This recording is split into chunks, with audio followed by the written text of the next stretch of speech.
actually hear me? It shouldn't be me here speaking today. It should be Gaia. She would have wanted so much to be here to see you all and to be part of this movement. I'm here with Gaia's mum and sister, whose strength and courage inspire me every day so that she still can be. The word survivor is empowering, and Gaia was one. But in a way, even that word excludes those who pay the ultimate price, the survivors who don't survive, and the families left behind, like ours. Gaia was a survivor, but she was so much more than that. She was my cousin, a deeply loved sister, daughter, and friend. She was a passionate advocate for social justice, a beautiful dancer, a gifted artist, and completely hilarious. She was and remains the light of all our lives.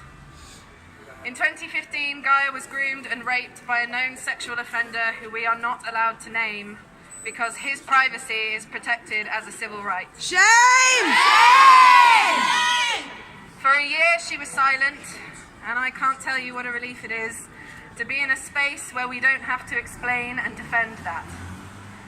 When she finally disclosed what happened, she could barely speak, so she found instead the courage to write it down. She suffered a breakdown and was hospitalized for the first time, and she wanted to report, to protect herself and us and other women and girls. The police took her statement, they took her phone, they took her laptop, they took him in for questioning, and after all that, they told her that they would not prosecute, and there was little point in appealing. Gaia was left feeling less safe than before and spiraled into a state of post-traumatic stress that she would never emerge from. It drove her out of college and then out of work. She got no real support from the mental health system, and the only court she ever got to stand in was when the DWP tried to deny her rightful personal independence payments. I advocated for her in that process and sat with her in her police interviews. She was so strong. It was the bravest thing that I've ever seen. But it wore her down, that culture of suspicion, that lack of support. On the 7th of November last year, Gaia disappeared in our hometown in Dorset.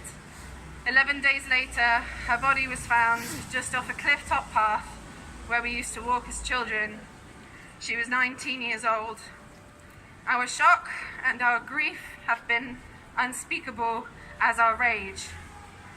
There is an ongoing inquest into her death, and we have not one, but two independent investigations by the Independent Office for Police Conduct. Still, a year on, we know almost nothing more than that about the circumstances surrounding her death. We live in a swarm of unanswered questions every day. They say she died of hypothermia. I say it was a death by indifference. Gaia's disappearance was a national story because we built a grassroots campaign to make it one. But for every name like Gaia's, we know there are countless names that most of us will never hear. Gaia's story is not hers alone, and she knew that. Conviction rates for rape are worse now than 40 years ago, and the more support you need to access justice, the less likely you are to get it. Survivors with poor mental health are 57% less likely to have their case referred for prosecution by the CPS. That is particularly staggering when you think that almost half of all women who experience severe mental distress are also survivors of sexual violence.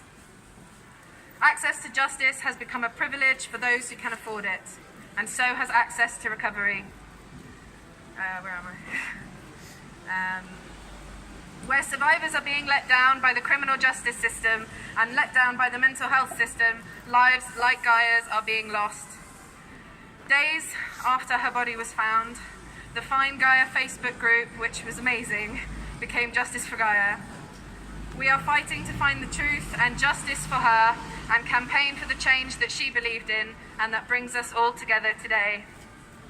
Justice for Gaia is a family-led campaign, and we're up against, you know what we're up against. We need all the help we can get. So please track us down on social media. Gaia's name, by the way, is spelled Gaia. Unspellable names are kind of a family tradition that we have. Right now we're inviting people to submit creative work for an art project to remember her and create a space for people to be heard, like Gaia deserved to be heard. And if there is any way we can support other campaigns, reach out to us for that too, because that's how we build this movement, by giving each other the support the system starves us of. You can reach us at justiceforgaia.com. The last thing that I want to say is the fact that survivors who report are being stripped of their privacy reflects a much deeper imbalance of power.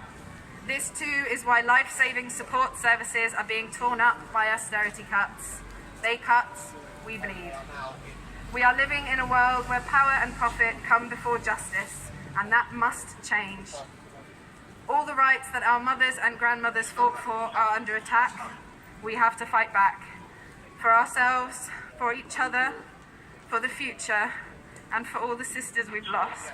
Thank you.